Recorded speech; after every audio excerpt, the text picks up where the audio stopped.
Hai, Assalamualaikum warahmatullahi wabarakatuh. Valop, apa kabar kalian? Sehat walafiat, semoga saja tidak kekurangan satu apapun ya.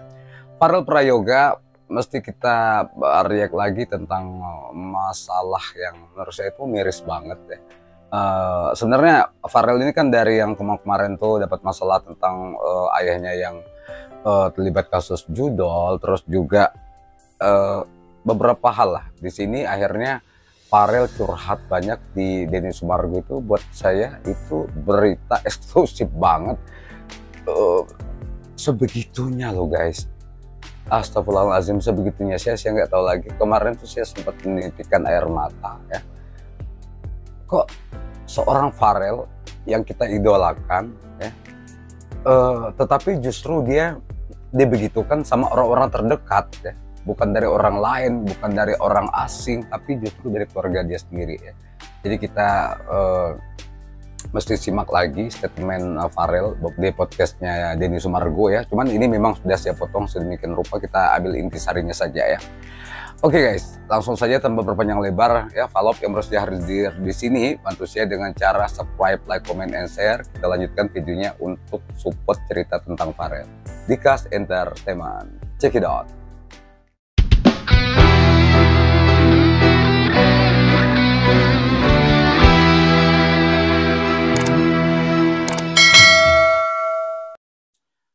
Oke, langsung saja kita gas. Oke, ini masih ada intronya, saya ambil dari Rasis Entertainment ya. Nah, di sini ada sebuah statement yang mengatakan, saya bacakan dulu. Tinggal bareng ibu tiri Farel Prayoga ternyata sering disiksa, diusir dari rumah, nggak dibolehin tidur. Hasil uang miliaran saat viral ternyata uangnya disalahgunakan ayah, ibu tirinya, dan saudaranya.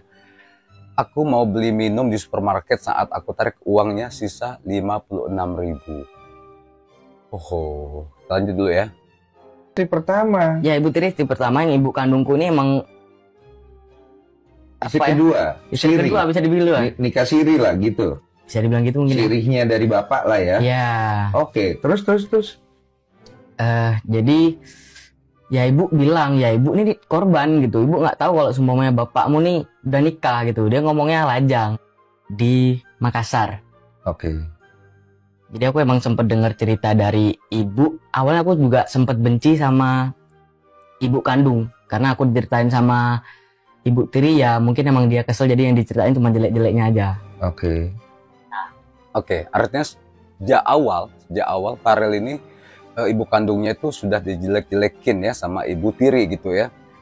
Jujur kita nggak tahu loh. Saya nggak tahu. Saya mikir yang kemarin itu sering sama Farel ayahnya itu ibu kandungnya Farel. Jujur saya nggak tahu ya. Ternyata itu adalah istri keduanya bapak ya, ya. Dan dari kecil Farel memang sudah tinggal sama ibu tirinya guys ya. Kita lanjut dulu ya. Nah, kemarin sempat ngobrol sama ibu kandung. Jadi ceritain juga sama dia, ini versi ibu kandung. Oh, akhirnya kamu udah ngobrol nih? Udah. Kemarin sempat ngobrol. Oh, via telepon. Oh, oke. Diajak ngobrol via telepon, ya udah diceritain juga kalau sebenarnya ya ibu nih korban gitu. Jadi emang posisinya ibu kandungku nih nggak tahu kalau bapakku udah nikah. Udah nikah lagi. Dan udah enggak. Jadi ibu tiri ini emang istri pertamanya bapak. Oh, salah. Ibu tiri ini adalah istri pertamanya bapak, ya kan? Istri pertamanya bapak, terus ibunya Farel itu adalah istri kedua. Ketika menikah sama ibunya Farel, dibilangin bapaknya masih bujangan katanya, begitu. Biasalah laki-laki memang seperti itu kadang-kadang ya. Akhirnya anaknya korban, anaknya jadi korban seperti ini. Oh, jadi ibu tiri istri pertama. Pernah sekongkol, satu keluarga pernah sekongkol, kakakku, ibuku, bapak.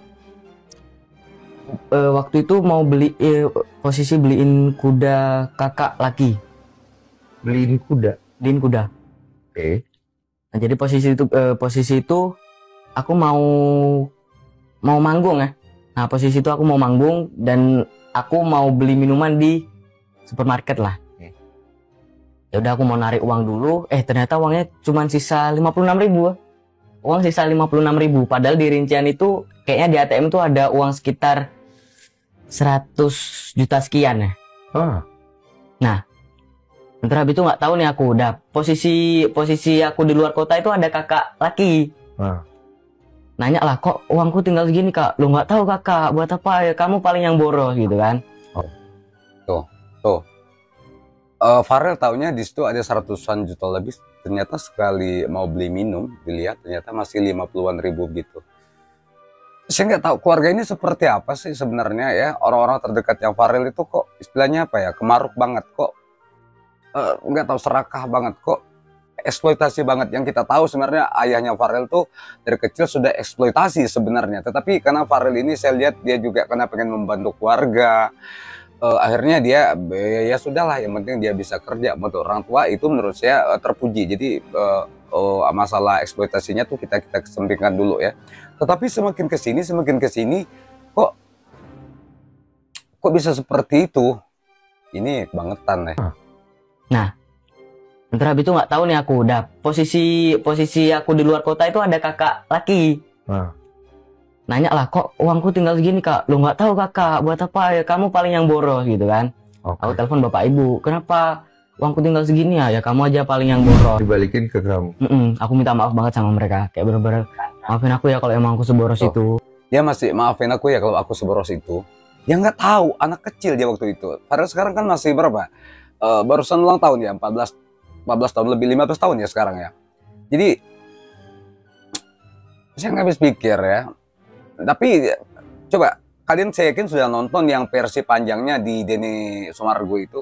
Dia Masya Allah dewasa banget guys. Nggak seperti umur 15-an tahun. Tetapi itu tadi, dia didewasakan oleh keadaan. Dia bertutur, dia bercerita itu. Saya salut. Ini anak kok runut banget ya. Tapi memang dia punya kepintaran tuh di atas rata-rata sih yakin ya. Terus karena dibentuk oleh keadaan yang mengharuskan dia memang lebih dewasa, lebih bisa berpikir bijak. Ini anak calon orang besar, calon memang orang hebat loh guys ya. Luar biasa Farel. Kita lanjut lagi ya. Gitu kan, terus habis itu singkat cerita nggak pada beberapa minggu gitu, kakak Ani yang perempuan nih cerita semuanya. Ternyata uangku yang hilang itu dipakai beli kuda. Oh, dan mereka semua tutup mulut gitu. Iya, mereka sekongkol. Jadi mereka tipikalnya kayak gini. Mereka kalau umpamanya lagi akur, sekongkol gitu mereka. Cuma kalau ada salah satu dari mereka yang bertengkar, pecah semua. Terus satu-satu cerita ke aku. Oh, jadi bocorin. Bapak cerita ke aku, sebetulnya kayak gini loh. Ibu cerita ke aku kayak gini loh. Sebetulnya kakak cerita, kakak yang satunya lagi cerita. Ya gitu-gitu jadinya. Tuh, sekongkol ya. Guys, kalau sebenarnya kita berpikiran singkat, Farel ini sepertinya membocorkan tentang sebuah aib keluarga. Tetapi di sisi lain ini nggak bisa didiamkan ya. Karena Farel itu mutlak punya hak untuk apa yang sudah dihasilkan sebenarnya ya. Jadi kalau ada pihak-pihak tertentu, siapapun itu, mau ibu tirinya, mau bapaknya, mau saudara-saudaranya, nggak bisa semau-maunya seperti yang dilakukan sama Farel ya. Ini nggak manusiawi banget menurut saya. Aduh. Saya pikir kemarin tuh sempat saya pikir begini guys. Ya ini gimmick ya untuk naikin Farel lagi ya. Tapi terlepas dari itu, ini bisa menjadi sebuah berita yang memang bisa membuat Farel itu lebih dicintai oleh penggemarnya. Ya. Karena ini bukan gimmick ternyata, ini realita, inilah kenyataannya yang terjadi pada Farel. Hebat ya. Awalnya kamu terkenal itu gara-gara ngamen di jalan. Ya. Orang ngelihat suara kamu bagus, terus kamu viral kan. Ya. Terus kamu diundang-undang nih. Itu diundang-undang udah mulai dapat duit kan? Udah Mulai dapat kan? Dari yang kecil sampai yang udah pelan-pelan mulai gede gitu kan ya. Berarti kalau kamu total kamu dapat duitnya nyampe miliaran nggak? Ya. Nyampe kan? Nyampe. Miliaran, iya pastilah. Farel, saya nggak tahu, saya pernah katakan, saya kan meraba puluhan sampai ratusan juta untuk satu kali show kayak dia kemarin ke Kalimantan segala macam. Karena anggaplah satu tim itu paling nggak tuh artinya dia mendapatkan 60% dari total 100% untuk duit dia pribadi. Ternyata semua itu dimanfaatkan akhirnya oleh keluarganya yang kong kali kong justru ya. Aduh guys, padahal Farel ini nggak tahu lah, kalian juga sudah tonton kan beberapa karya terakhir dia di FB Musik, itu bagus-bagus semua loh guys. Tetap itu karya-karya Farel yang harus disupport juga.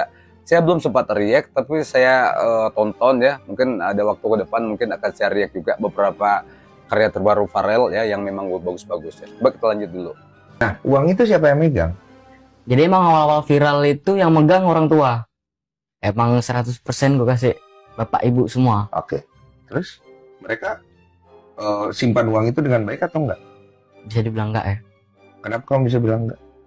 Karena emang ya mungkin kayak mereka beranggapan kalau alah orang Pharrell bisa cari lagi kok, ya udahlah aku makan dia nih uangnya. Mungkin mereka gitu ya. Nah, sebenarnya kan kata-kata Pharrell ini sebenarnya Rel, kok segitunya sih lo ngebocorin masalah ini ya. Tetapi dia ini memendam sudah bertahun-tahun loh guys. Anak seumuran dia yang lagi labil usianya, tetapi didewasakan oleh keadaan. Gimana? Aduh, hancurnya hati seorang anak ya. Oleh karena kelakuan orang tua, khususnya bapaknya dan saudara-saudaranya dan ibu tirinya. Bagaimana perkembangan mental dia selanjutnya ya? Apakah saudara-saudaranya nggak kepikiran seperti itu? Karena itu kakak-kakaknya yang juga terlibat dalam hal ini guys. Jadi memang akhirnya mudah-mudahan kita berharap banyak itu di siapa manajemennya, Mas Rais ya, yang sudah dianggap seperti orang tuanya juga. Rel nasib Mundo ya. Jadi ada di satu masa yang kayak bener-bener nih apa ya, gimana ya, wah kejam nih gitu. Gimana ceritanya? Jadi satu keluarga waktu kecil sering ya disiksa, mungkin salah satunya diusir dari rumah, terus habis itu nggak dibolehin tidur. Ini paling sakit nih bang, sumpah. Nggak bolehin tidur. Jadi gini posisinya, emang waktu itu gimana ya bilang ya, bapak emang suka keluyuran gitulah posisi waktu itu. Nah, ibu nih emang pribadi benci karena aku. Ibu pernah ngomong sama kakakku kalau muka aku nih bener-bener mirip sekali sama ibu kandung. Jadi emang setiap marah ibu nih ngelampiasin di aku, alasannya mukanya mirip sekali sama anak kandungnya, sama ibu kandungnya. Sama ibu kandungmu? Ya. Maksudnya gimana itu mas? Aduh, disiksa guys. Ya ibu tiri mau gimana? Karena muka Pharrell kebetulan mirip sama ibu kandungnya, jadi kalau misalnya tiba-tiba lagi kesel sama bapak atau apa ya ibu tiri ya dilampiaskan ke Pharrell. Pernah diusir, pernah di apa? Masya Allah.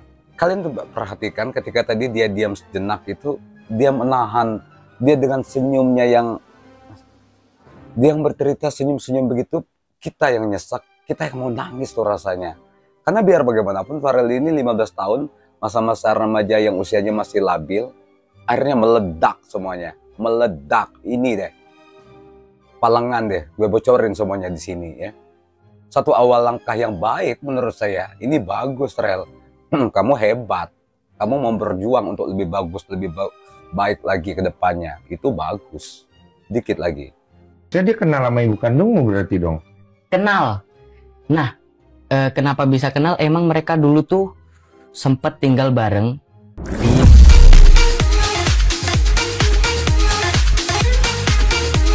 Guys, intinya versi lengkapnya kalian tonton lagi deh. Kalian tonton lagi di Densu ya. Itu makanya saya pikir kemarin itu hanya gimmick segala macam ya untuk naikin Pharrell dan lain sebagainya. Tetapi enggak. Ini cerita asli yang memang kalau cerita ini juga banyak bisa membuat para pencinta Pharrell itu lebih mencintai dia. Ya harusnya begitu, karena ini anak memang berprestasi, punya suara bagus. Karena juga dengan look yang juga lebih kekinian, rambutnya dibikin kering-keriting begitu dan juga tambah ganteng dia. Aduh, sukses sahabat Pharrell. Semoga selalu tabah dan semoga selalu dipertemukan dengan orang-orang hebat yang juga mencintai dia, khususnya dari pihak manajemennya ya. Baik, terima kasih teman-teman yang sudah menyimak. Follow khususnya kita berpisah. Terima kasih, support Pharrell terus. Bila taufiq wal hidayah. Wassalamualaikum warahmatullahi wabarakatuh. Bye.